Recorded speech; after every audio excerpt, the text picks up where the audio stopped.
Can one of the most physically challenging of all instruments also push us on the limits of technique? Complex in its logic, yet beautifully in consonance with our human body.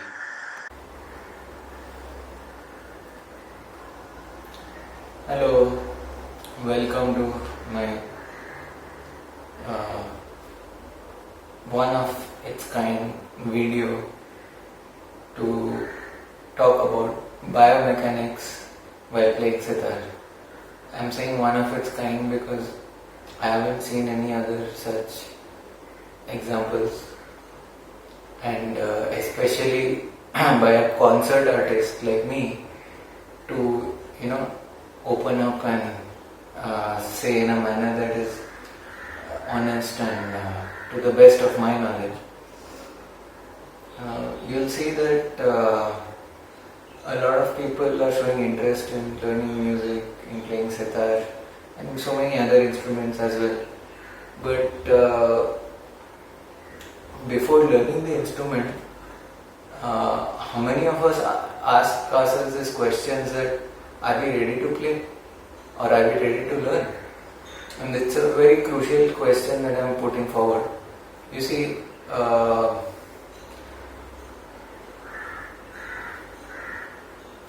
we can have brains that are really advanced. We can have ears that are very well developed, born into a musical family, etc., etc., all those kind of tags. However, what we cannot ensure is whether our body is ready or not. To play the sitar, it's a physical act. It's not if I have got good brains or if I have got good ears, it's not that I'll be able to play good sitar. I mean, those are necessary, but then the action has to be executed by your body. So, is your body ready? Is it strong enough? Is it supple enough? Is it flexible enough? So, how would you know that? And how would you know that which muscles, which body parts are being exactly used for certain prescribed techniques? So, this is my humble attempt brought to you by Sitar Passion Integrated Training and Education as a follow-up video to my recently released film Bhai Vikas. Again, it was a Sitar Passion endeavor. I just thought that this is going to be another drop in the ocean of progress.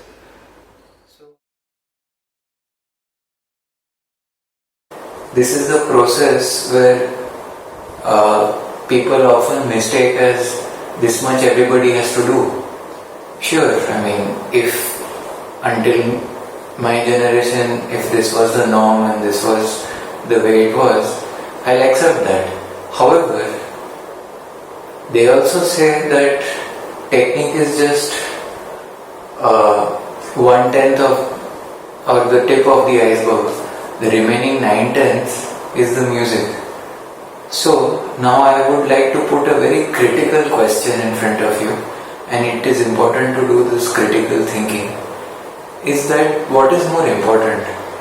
Do you want to let the student or the child endlessly spend so much time on something that is just that 1/10? Because there is a whole level of music that one has to learn, and therefore I feel that going ahead with the times, and I am not saying this out of a sudden thought, it has been there at the back of my mind from a long time. I have observed so many other instrumentalists, like for example guitar players, so many of them all over the world, so many of them simply just play at home. They are not concert performers, or they don't even have that aim of reaching the big stage, but look at how they play. They play professionally, they play so well. And why is it that something like this has happened? Is because a lot of good guitar players have not been insecure to an extent that they have shared the whole practice, the methodology, and many of these young kids who are playing, I don't know how many of them can say that we have gone to a master and learned. This just goes to show you that if the right information goes across, today we have the technology to spread this to so many nooks and corners. So, you see, there are a lot of masters out there who know their stuff, who play good sitar.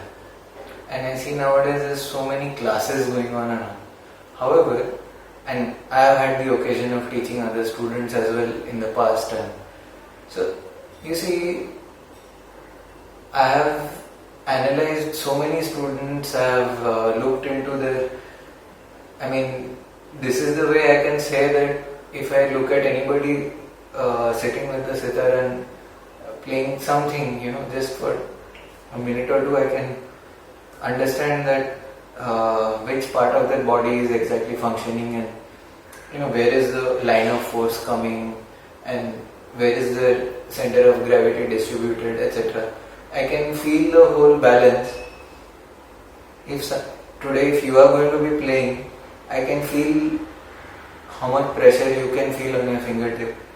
These are certain faculties that I have developed playing the sitar myself as well as teaching students. I have done this integral observation on my end by which I can say certain things. So again, let me be honest that whatever you are going to see in this video is going to be based on the way my body is vis-a-vis my instrument. It is not to say that somebody else having a slightly different body and playing, as good or better music or the same level of mastery or whatever. It's not to say that what I am showing is more correct than somebody else, no. But in fact, I would encourage as many good sitar players out there, especially the concert artists, and as long as they are comfortable. I know that everybody is not comfortable in, their bodies being whatever the physical condition is. I don't want to go into that detail. So given all these situations, I do feel lucky. I don't have a great body to show off. I should have, if I would have done this maybe some years back, maybe I could have felt proud of it. But I think I still am at that right age where I can, I have not grown into that enormous mass, as well as I have a certain mastery over my instrument, which might help the students, as I feel.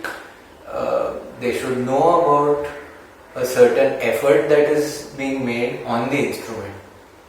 Today, if you don't have a certain muscle functionality, if you don't have a certain nervous system signal, you are not going to be able to play sitar.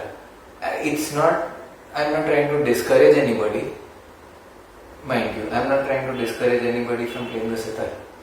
But it's important for them to realize, because what happens is that they come dutifully to learn. They will, look at this exercise, we did so many hours of this practice, we are not getting the result. It's a very common question, how does my speed increase? Now, how do I explain how does your speed increase? It cannot just increase by, looking at some videos or just, in fact, if I go back to my learning phase, under my teachers, under my Guru Basudha, under my all the great musicians who have guided me. You see, the key factor was not that because they taught me so I learned.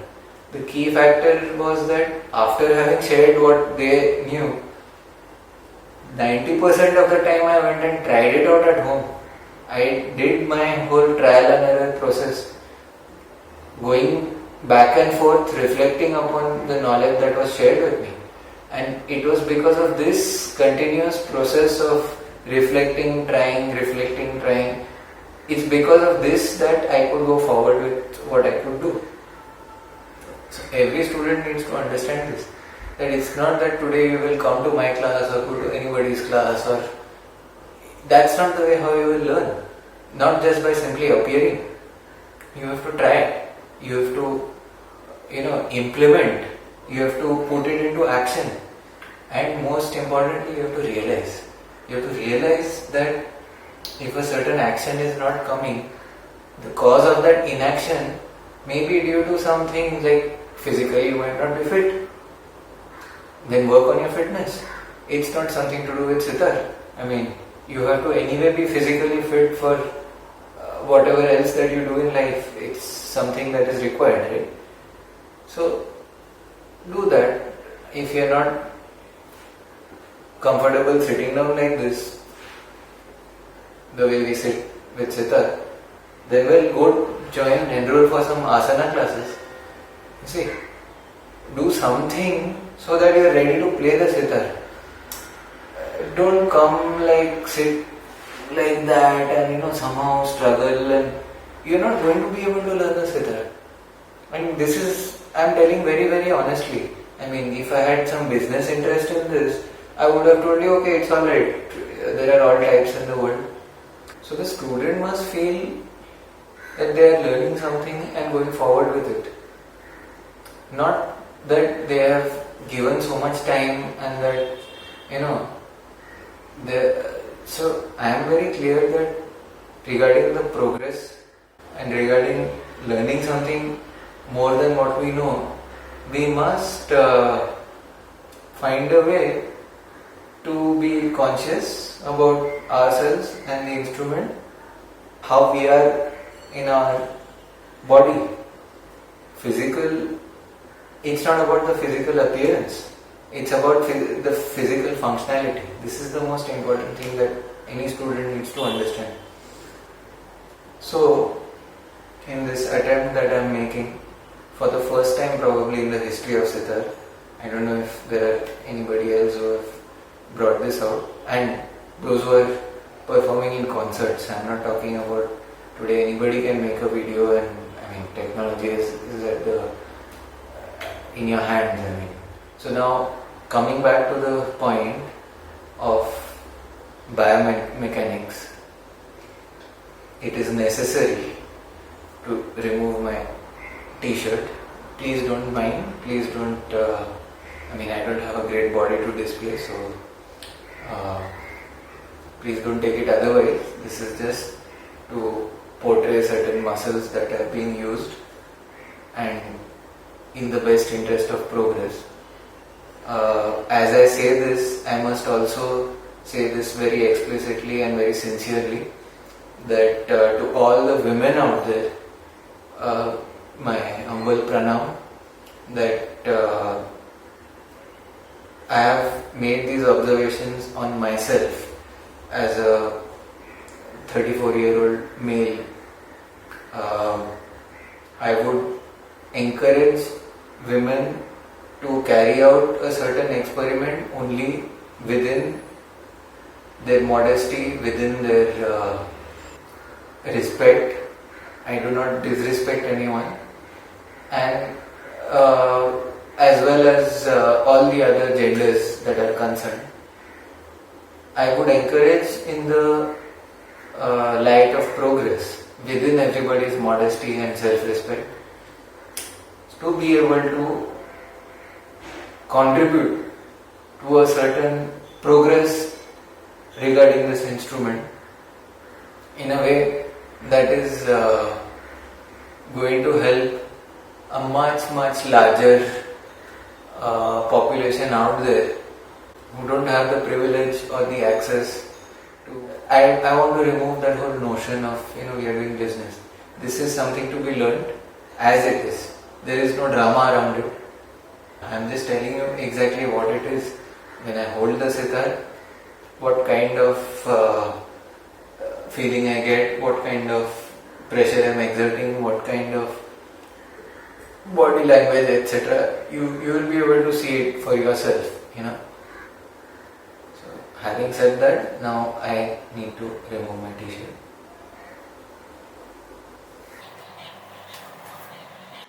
So do we really want to know some of the details of our body before we begin to play the sitar? I guess not.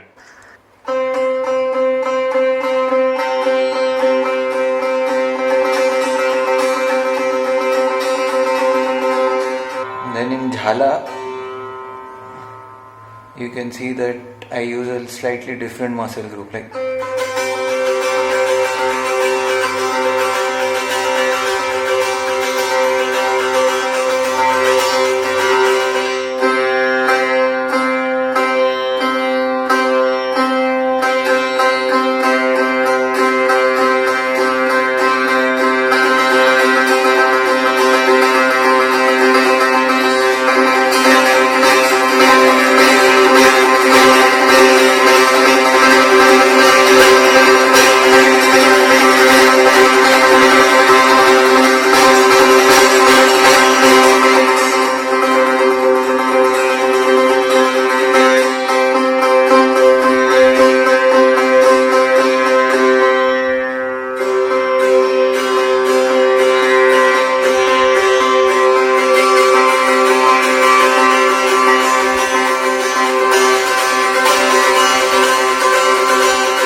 this has to be free, you see?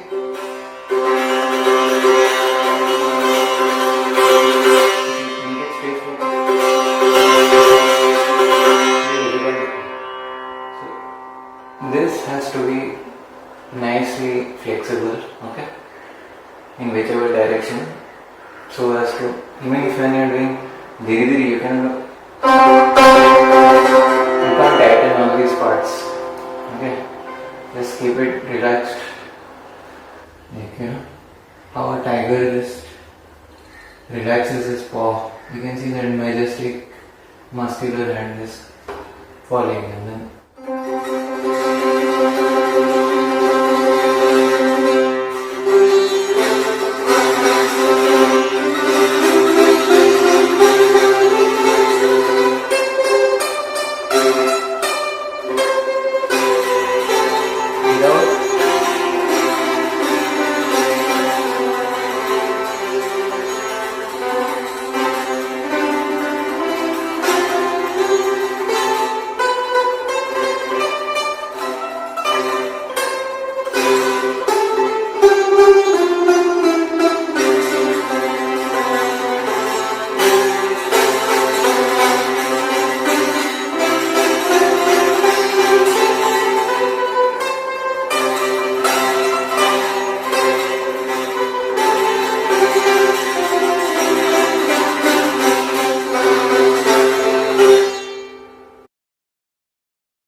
so at this speed, as you can see, there is no strain.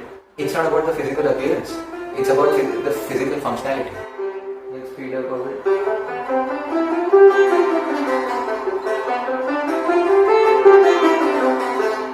Okay, still it's effortless. But if I do,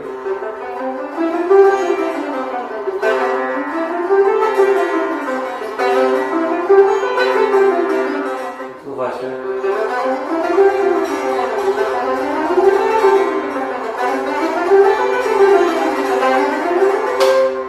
This I find is a crucial speed. You can go much faster than this also. However, if you can get it right at this speed, the clarity and efficient relaxation of your muscles, then it can take you really far, because this is my experience. because earlier I was just focusing on speed.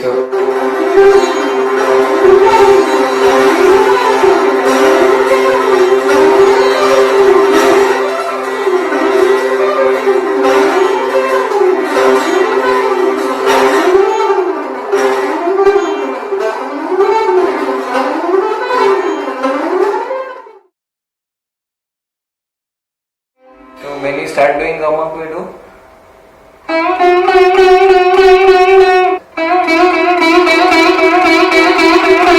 These are the different amounts of shruti where you want to put. So then you can do.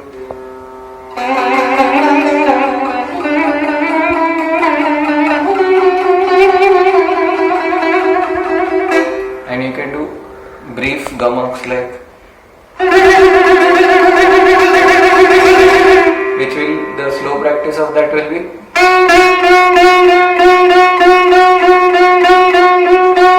So when you do fast, it will become.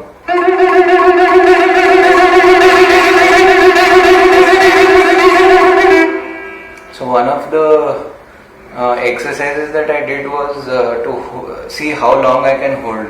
I think I could hold for 23 seconds or something.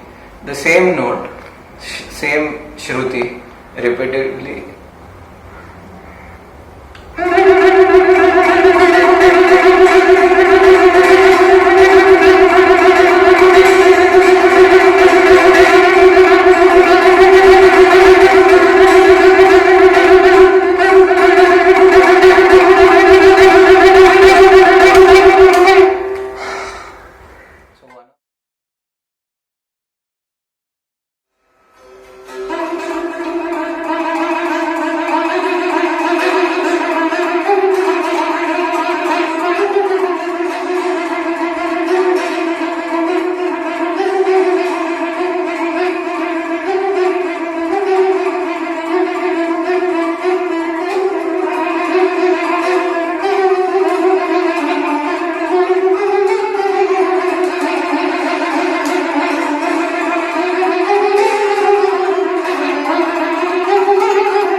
See, many people do this. This is wrong. What is correct is.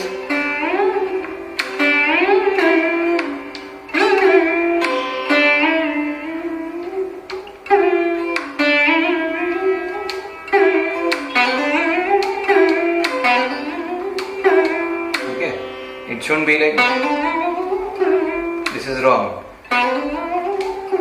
This is wrong. This is correct.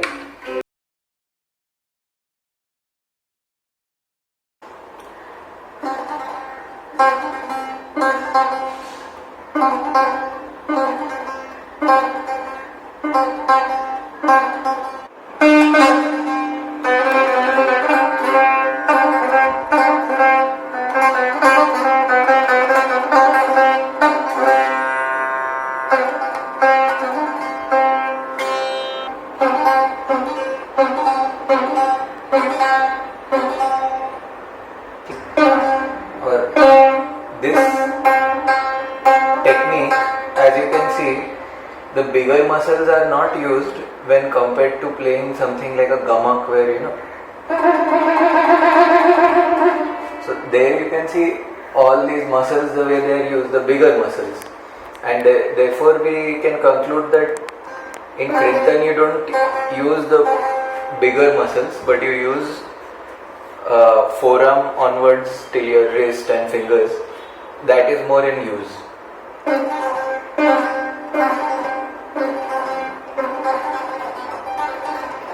It's only when you move like this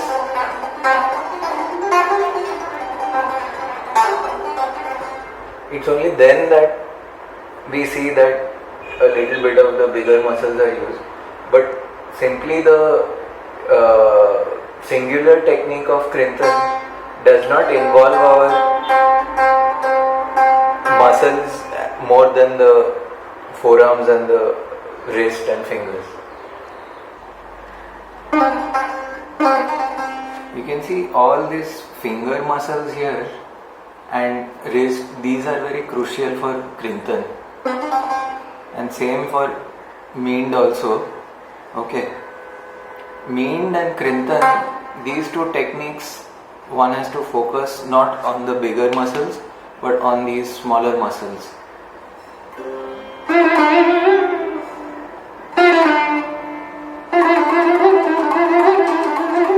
But for Gamak, you cannot use the smaller muscles and get, otherwise you will just do,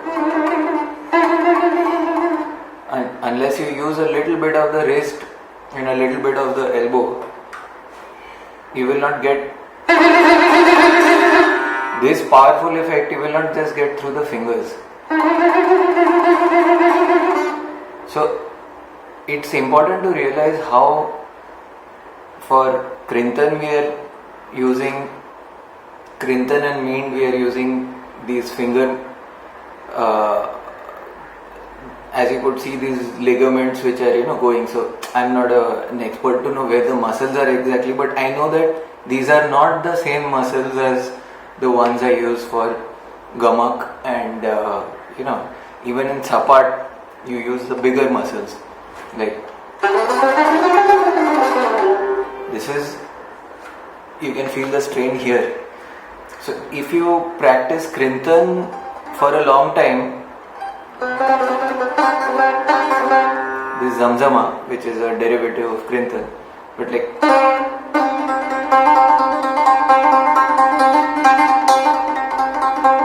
you can see, it's here mainly, it's these muscles here, and as it goes upwards, the effort sort of reduces on the bigger.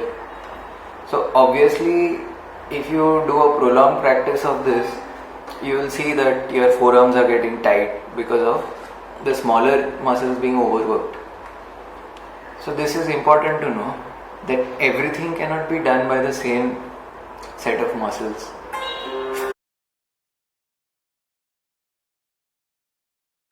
So like there are many forms of Krintan, since we saw which muscles are used. So see if this is just to verify whether if we do variations, whether other than those muscles are used or not. So you have, so you'll see that Krintan and its derivatives like Zamzama, when combined with the right hand, it becomes even more challenging. And so some of the variations would be like, so if we establish this bowl first,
many variations, and one can work all these out, but essentially all are using the same muscle group, which is the smaller muscles. Like also because my fingers are so to say lean, I mean you'll see many good sitar players out there who have like muscular fingers itself. I mean there are those smaller muscles which are actually accentuated and you see thicker fingers, and therefore you can even see the tone in their hands. So that is also different. Now this is something that we are born with. We cannot, develop finger muscles and all. So we can develop the other muscles and body, but we cannot develop finger muscles. I don't think we can. So anyway.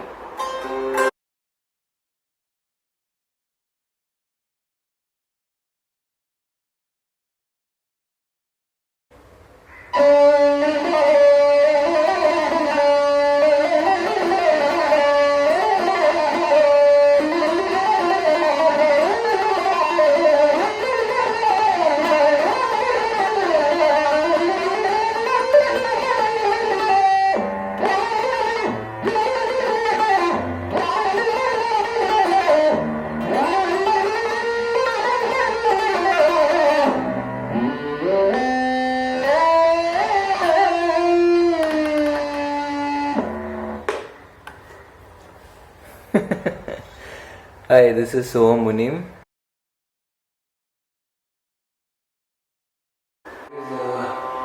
Dara dara dara.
All these exercises, you have to focus on which parts are actually getting tight, and as much as you can try and relax them, try and breathe. So it's not like I'll hold my breath and no, I'll breathe in and breathe out like.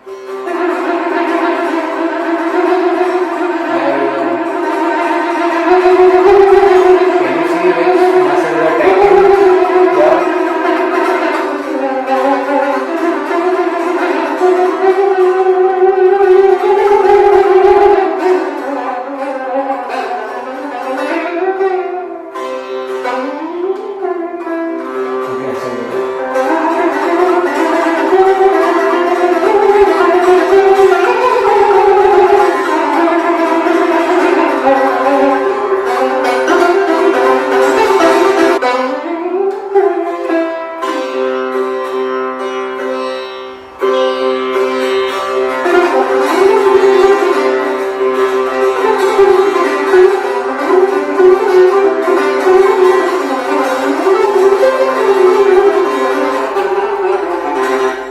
So you can see, it's a combination of being free also, flexibility.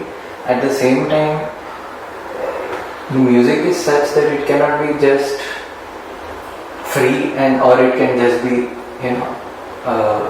with so much effort. It's a combination of both. You will want to do. So you can see there that strain is there, and then here you have to be tight, there you have to be flexible. So it's a constant process of this. This is the kind of activity that takes place in your body. Remember that. And if you cannot do this, then you cannot play sitar like this. So, this is not to discourage people not to play sitar, but just to tell them that be prepared for something like this. If you come like this and you try to play, nothing is going to happen. Sit straight, be in general fit to play the instrument. Okay.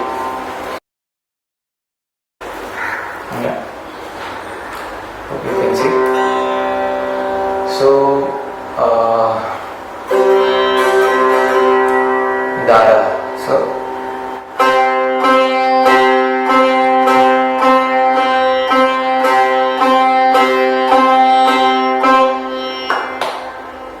okay, you can see that there are muscles in this which are working. Okay, you can see them twitch in front of you. Unless, of course, like, I don't know how it is if you cannot see it for some reason. But for the reasons that you can see, well, then just have a look at your hand and see that these muscles are working. Yeah.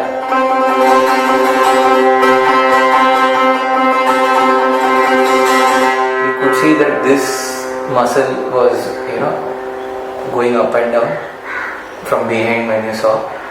In front it's not visible. So that muscle is working. Okay. You can see this has to be, I am not so fit right now, but if I had a fitter frontal muscles, I could have even been more proud of the way I do.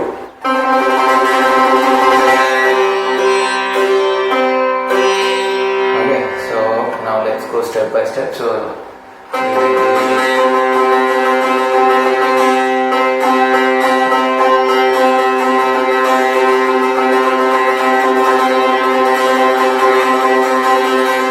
it starts with an elaborate movement of your wrist. Okay. Now here is where you can make a very common mistake. What people say is that open your hands fully. Never do that. Never do. Okay. It's just from here you're going there. Your knuckles are still bent. They never straighten up ever. You cannot do like.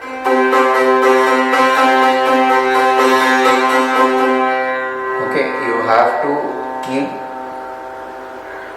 minimum curvature and then here you can bend fully. Okay, and always ensure that the string that you are striking is from the tip of your mizraf.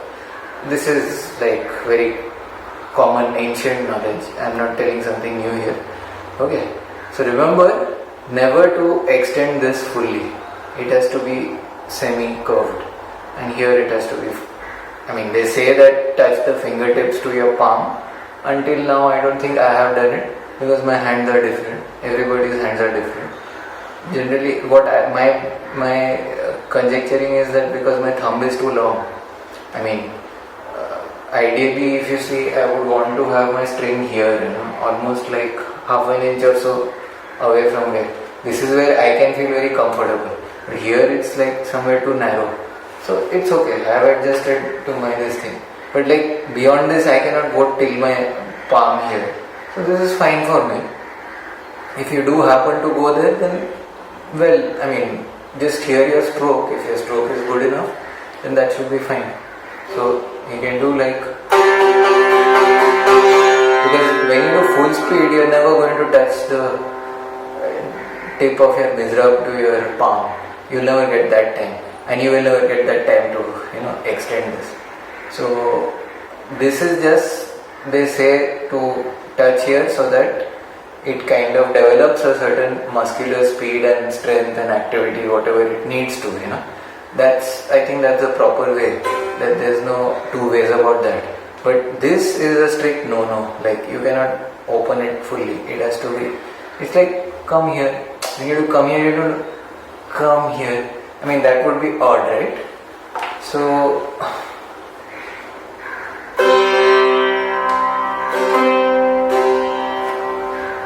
okay, so that's the right hand for you. Watch that film which I made Bhai Vikas, where I'm talking about the correct size of your, like, I was told that this is going to be right for you. The length is fine.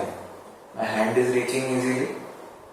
But what about this size of the tumba? This is humongously big. So I think this was very uncomfortable to me to begin with, because as you can see, my shoulder always crossed the horizontal.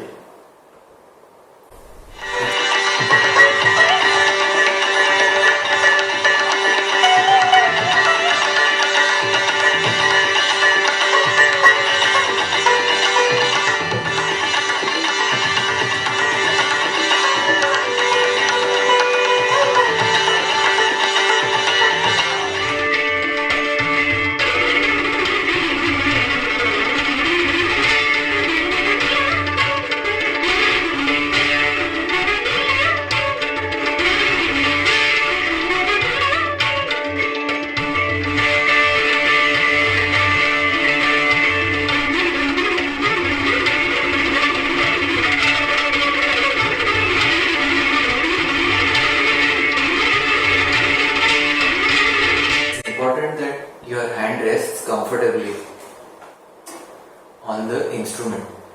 You see, because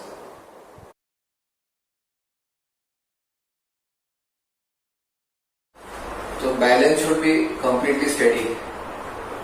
कि इधर हाथ नहीं लगा है फिर भी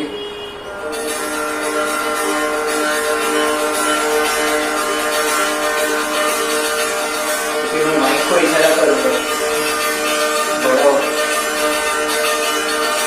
I don't have to touch this. अरे बढ़ाओ फिर this will keep playing.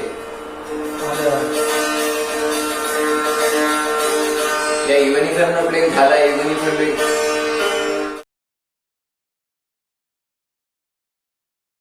Like here, like, you know.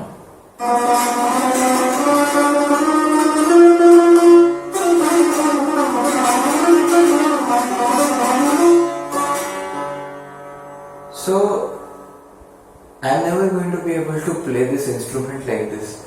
If I do this, then what about the notes here? I will not be able to access these notes. So, what do I do with this instrument? I practiced on it for 5 years. I played on it, but this is too big. So you can see immediately I'm more comfortable. Like.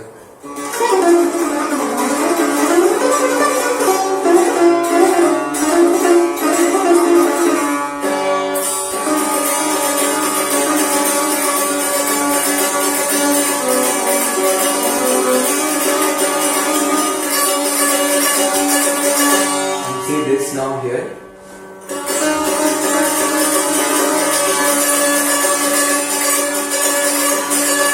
I have to make that extra effort, you see. So the legs length matter to an extent. If they are too long, then imagine right now I am just about comfortable. If I had longer legs, then maybe my sitar would come here maybe, and I would sit like this. I mean, all kinds of odd this thing. So legs lengths do matter to an extent. But more importantly, think about the length of your arm and the length of your torso versus the width of your tabli. So this is an old sitar. It was not made for me. I mean, it was gifted to me. But for myself, I think around 13 and a half inches is fine. Like I have been given some 14 and a half inches tabli earlier in my life to play, like that Hemensen sitar. If you see in the video, I've clearly demonstrated. My whole arm is here. Now how do I? This is very odd for me to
horizontal, unless there is no horizontal, your hand cannot relax down, okay, and be at a comfortable position where you can then feel the balance and you can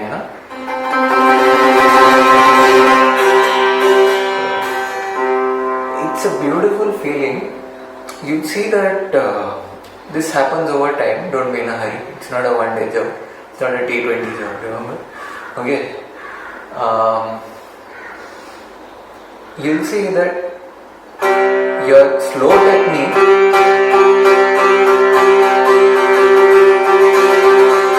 slowly as it becomes fast,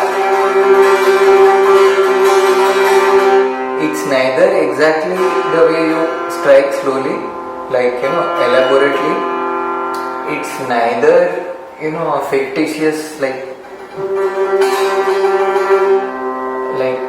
a small movement. It's a very flowing movement where you should feel from inside your body it kind of expands in the right place, like you should feel this is it. You won't be able to see it on camera. You should feel inside your muscles and inside that you have kind of expanded and like it's a right posture, and then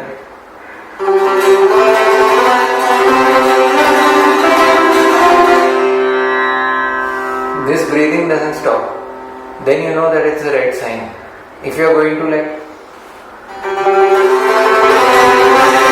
you are using a lot of body strength in the wrong way. I mean, it's contradictory to what I'm saying because I'm talking about biomechanics and I'm talking about a certain condition of your body before you're actually ready to play sitar. So fitness and strength do matter in that regard.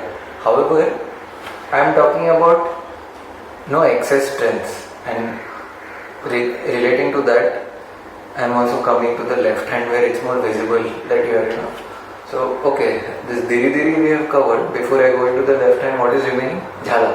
I was showing Jhala. So see, Jhala is again, you saw how it looks from behind. Now see how it looks from the front.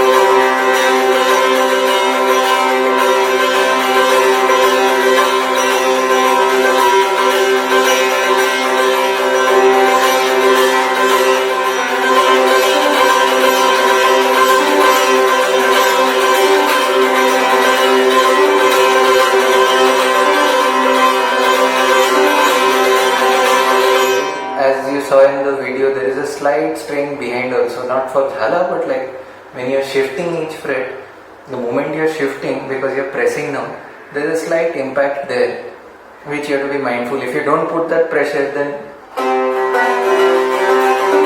can slip like that, you see. So to maintain that pressure,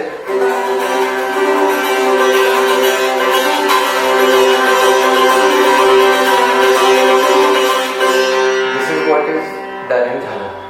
Now, left hand. So how is so when you place your fingers, it has to be not absolutely near the nail, not absolutely near the first digit. I mean, it's at the fingertip only.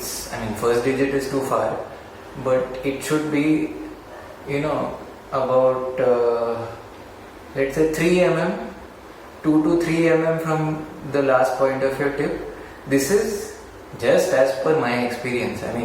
People might want it little behind because I can't decide what people's length of fingers should be.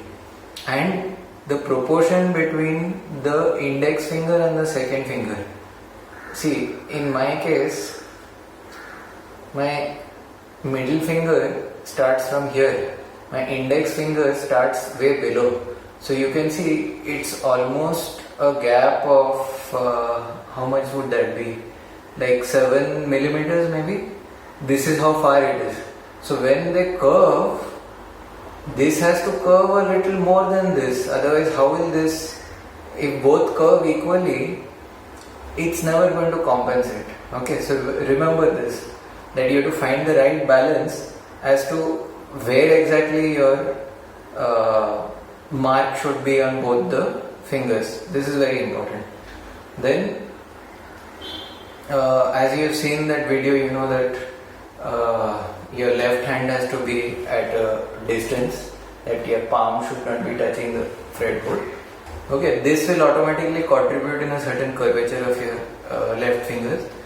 Other than this, I would say that as for your left fingers, yes, this is very important. Remember, in which angle are you placing your fingers? Okay, so earlier my natural angle only was like this. I used to play like this. which is not wrong. Later on is what I realized. In the middle I had this obsession that because I saw Niladri Kumar and Shahid Parvez, both of these examples which were very they had a great impact on my left hand, and that's why I had to switch over to a more perpendicular axis. Like instead of doing this, I would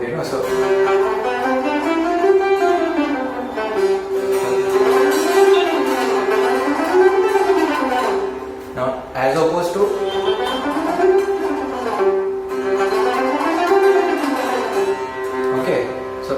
I'm just trying to force myself to do earlier how I used to do. I'm kind of out of that zone. But where is this important really? First of all, understand that why would your fingers fall like this very naturally, or why would they be like this very naturally? There's a reason for that, and the reason is very simple. Analyze yourself. Look at your own hands, arms, If your shoulder to your wrist, they are very straight and not, curved this way or that way. When you extend them, then given that straightness, you will probably have fingers that are also falling straight. Because it's all, this is your straight arm and this is your bent arm. But if you have, say, a little bend this way, which is there in my case, then when you bend your arm, naturally your wrist will come in an angle, and there is nothing wrong about that, because you are respecting your body. You are not going against your body. So this is important to know. Now, if you ask me why I switched over to this, is because I realized that if I am doing like this at an angle, like this, just shifting on frets, it's fine.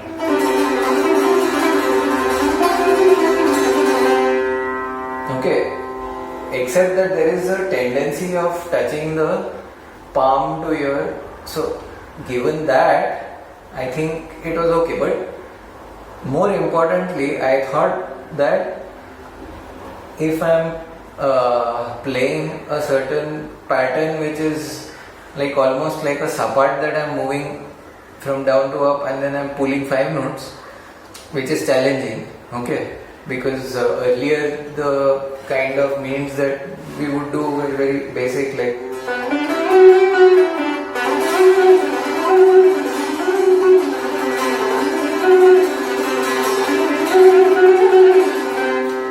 okay,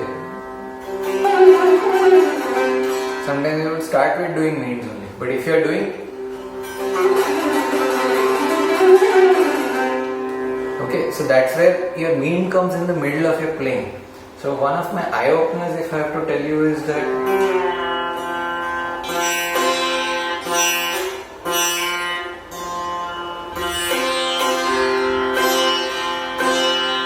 so this was back in 2007, and Niladri Kumar had just composed his.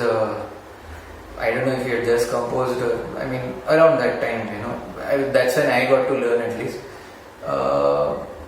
One Gat in Rageshri, which was based on a pattern of Gat in Vilambit, which his father had anyway composed earlier, and that's how he was taught and all that. So he taught me this, and I'm very grateful to him for that. And this actually opened up my eyes for how your left hand angle should be and what is the significance. There's nothing right or wrong. This is what has worked for me and I'm informing you. So, how did the Gat go?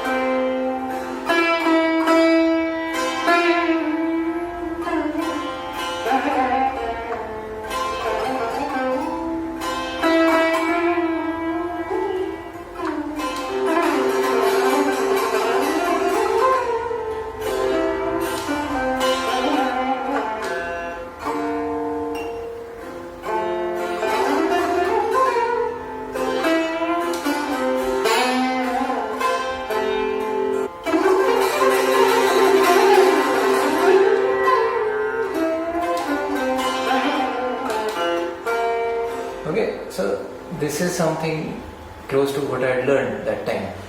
And that's when I realized that if you want to pull like this, you want to play fast and then pull, then pay attention to this angle.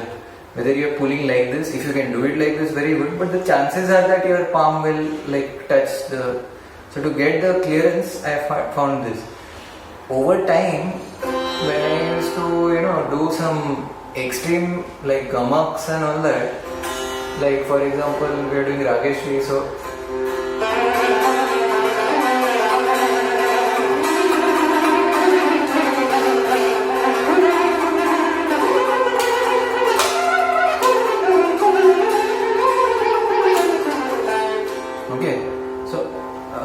how did I do? I think I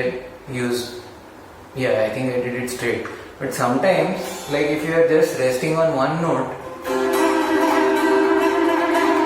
it might be more relaxing to actually respect your body's natural angle and do that. Because if I realized that by doing this shift of angle, your thumb is, pay attention to the thumb. If it is in a twisted angle like this, rather than being a little natural in this regard, thumb is like a support. You cannot twist in such a way, whatever angle you want to use, you cannot do it in such a way that you put strain on this joint here. This is a support, it provides strength, as at the same time the angle of the thumb should not be compromised in such a way that you are adding an unnecessary twist to this. So for example, if you see, if I pull like this and if I pull like this, will only depend on the direction of my angle from the elbow. If it is like, so in my earlier sitar, nowadays it's not so much of a strain, but in my earlier sitar it was thicker also. So I realized that many of the things I landed up pulling like this, but my thumb used to remain like this. And this was sometimes, it gives you the finger control that you need, which is why I did not think so much that it's wrong to have my thumb twisted there. But over time, my thumb started aching, the joint, and this is where you have to be careful. You cannot, So,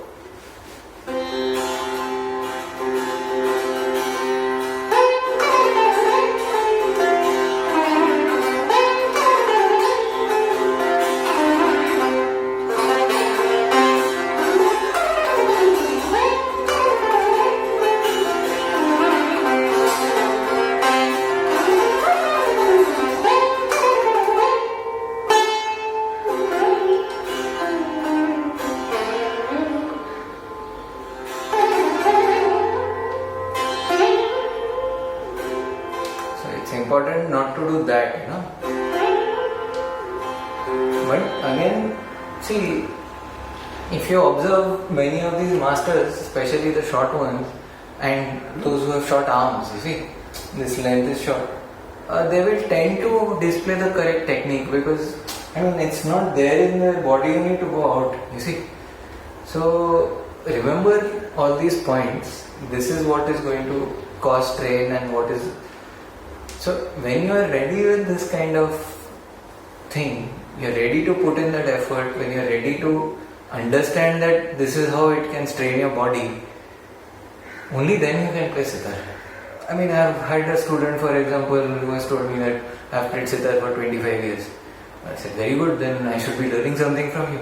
It turns out to be that she still does diri diri like... And I said, how is it that these basics only are not fixed? If you have played 25 years, then you should be, you may not have practiced in the middle and therefore your speed might be, affected, like you might play maybe instead of actually having something like...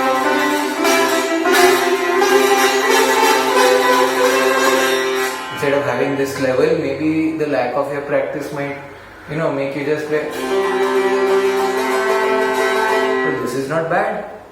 Why is it that your hand only is going?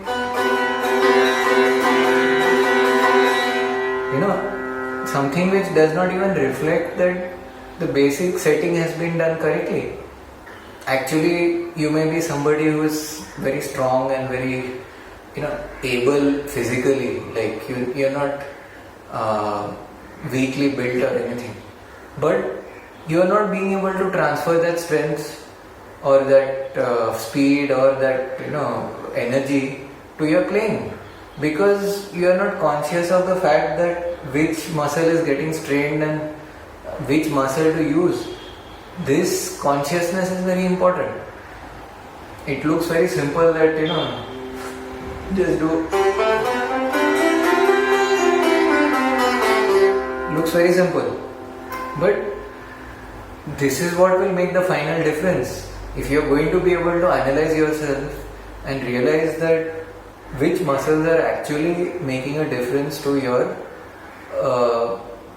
effort being put in the sitar, and the moment you identify, like for example, all these parts from your neck, shoulders, with prolonged practice they are bound to get a little tight, but then they should not get unusually tight that you can't relax them. Then you realize that there is something wrong with your practice. If you are doing some exercise, if you are playing some sports, whatever, it's natural that your body gets a little tight. But then, if you are doing things the right way, then you should be able to relax them also, right?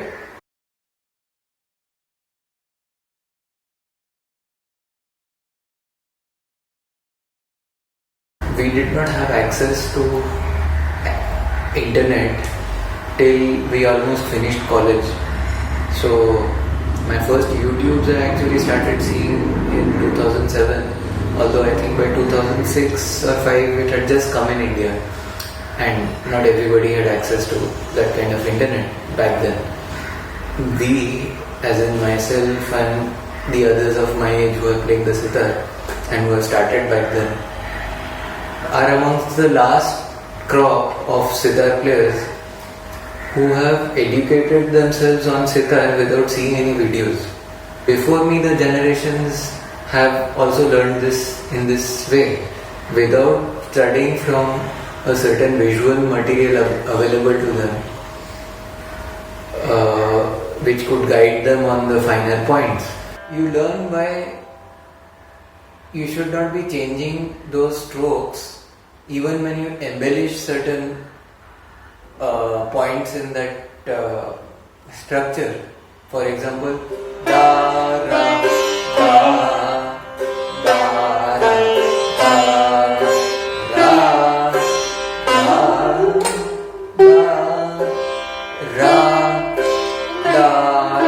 da ra da ra da da ra da